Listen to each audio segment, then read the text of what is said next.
Megabucks, Wheel of Fortune, Monopoly Millionaire. Any machine linked across multiple casinos? Stay away. Look, I'm not here to tell you never to gamble, but after what this guy showed me about how casinos program these specific machines, you deserve to know which ones are designed to destroy your bankroll the fastest. By the end of this video, you'll know exactly which 9 slot machines to walk past. Trust me, your wallet will thank you. Over the next 2 hours, he walked me through 9 specific types of slot machines that every casino hopes you'll play. These aren't random picks. These are the machines with the worst odds, the highest house edges, and the most deceptive designs. Let's dive in.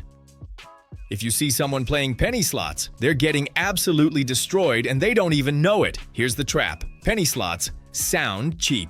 You think, it's just a penny per line, how bad could it be? But here's what casinos don't advertise. Most penny slots have a house edge between 10% and 15%. Some go even higher. Compare that to a blackjack at 0.5% or even dollar slots at around 5 to 6%. Penny slots are literally 3 times worse. And it gets darker. Those penny machines, they force you to bet on 40, 50, sometimes 100 lines at once. So your penny bet is actually costing you 50 cents to $1 per spin. Marcus showed me the Nevada Gaming Control Board data. In 2021, penny slots won $3.758 billion from players, more than any other denomination. The casino held 9.85% of every dollar put into those machines. Penny slots are our biggest moneymaker. They're designed to feel affordable while bleeding you dry. But penny slots aren't even the worst offenders. Wait until you hear about machine number 4. You know those big flashy machines with Game of Thrones, Star Wars, or the Hangover themes? Those have an extra tax built into every spin. Here's what most people don't know. When a casino licenses a popular brand, they pay massive fees to the owner. HBO doesn't let you use Game of Thrones for free. And where does that money come from? You! The casino makes up for licensing costs by setting these machines to have lower RTP percentages, return to player percentages. Marcus said some themed slots can have house edges 2 to 3% higher than similar non-themed machines. They know people will play them anyway because they love the IP. So why give you better odds? You're literally paying extra to see your favorite characters on a screen while you lose money faster. This one shocked me the most. Everyone sees those megabucks machines with $10 million jackpots. What they don't see is the house edge of 10 to 12% or higher. Here's how progressives work. A percentage of every bet goes into the jackpot pool. Sounds fair, right? Wrong, because that money is feeding the jackpot. It's not paying you back in regular wins. The house edge on progressive slots can be double what you'd find on regular flat-top slots. On a megabucks machine, 10% of your bet goes to the jackpot. Then the casino still needs to make their profit on top of that. Result? Payback under 90%. Your odds of hitting that mega jackpot? About 1 in 50 million. You have better odds of being struck by lightning. The casino knows you're chasing a dream, and they've calculated exactly how much that dream costs you per spin. Progressive jackpots are bad, but the next machine type is even more deceptive.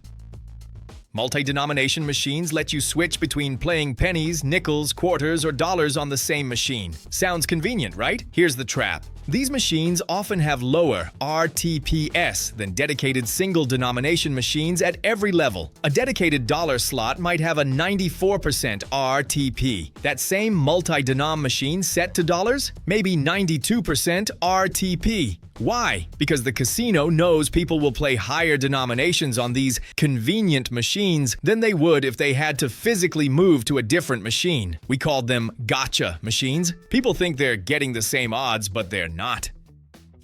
These seem like a good deal until you understand how they actually work. Mystery jackpots say things like, must hit by $500. The current amount shows $487. You think, I'm so close. The machine randomly selected a hit point anywhere between the minimum and maximum when the last jackpot was won. It could be $499.99. It could be $250. You have no way of knowing. I've watched people burn through thousands of dollars thinking they were close to a $500 jackpot. The machine could have been programmed to hit at $498, and they'd never know until it was too late. The house edge on these machines? Usually around 10% because they know the must-hit by lure keeps people playing.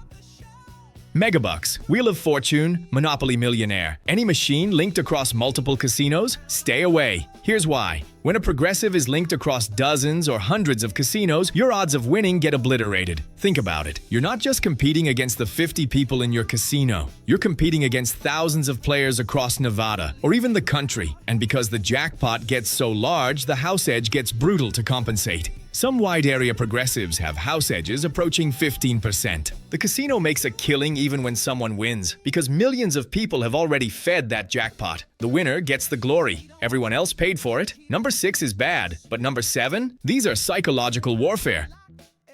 Modern video slots have 50, 80, sometimes 100+ pay lines. The machine celebrates every single win with bells, lights, and animations. But here's the sick part. You're often winning less than you bet. You bet $1, you hit a winning combination that pays 40 cents. The machine goes crazy with celebration. Lights flash, sounds blast. Your brain gets a dopamine hit, but you just lost 60 cents? Marcus called these losses disguised as wins. And casinos know they're addictive as hell. The hit frequency is high, you win constantly, but your bankroll is draining the entire time. People don't even notice. Studies show that these false wins trigger the same brain response as actual wins. You're getting addicted to losing. This is where it gets really dark. Some newer slots have bonus rounds where you control something. Shoot aliens, pop balloons, drive a race car. It feels like skill matters, like you can influence the outcome. Complete illusion. The payout amount was determined the moment the bonus triggered. Everything else is just theater. You could be a professional gamer or clicking randomly, doesn't matter. The RNG already decided you're winning $4.37 before you even started. But people play these machines longer because they think they're bad at the bonus game, so they keep trying to get better. The house loves it.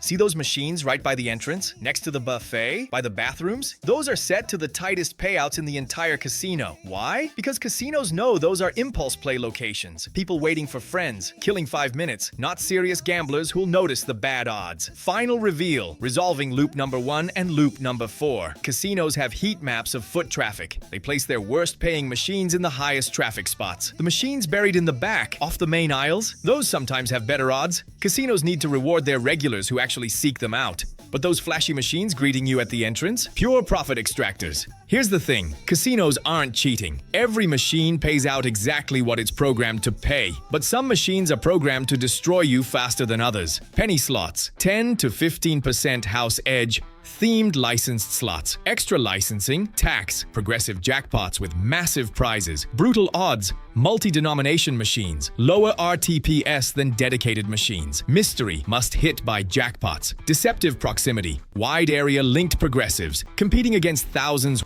100+ payline video reels, losses disguised as wins, touchscreen skill games, pure illusion of control, high traffic area machines, tightest payouts on the floor. If you're going to play slots, stick to dedicated single denomination machines. Avoid progressives unless the jackpot is absurdly high, and stay away from anything that feels too gimmicky.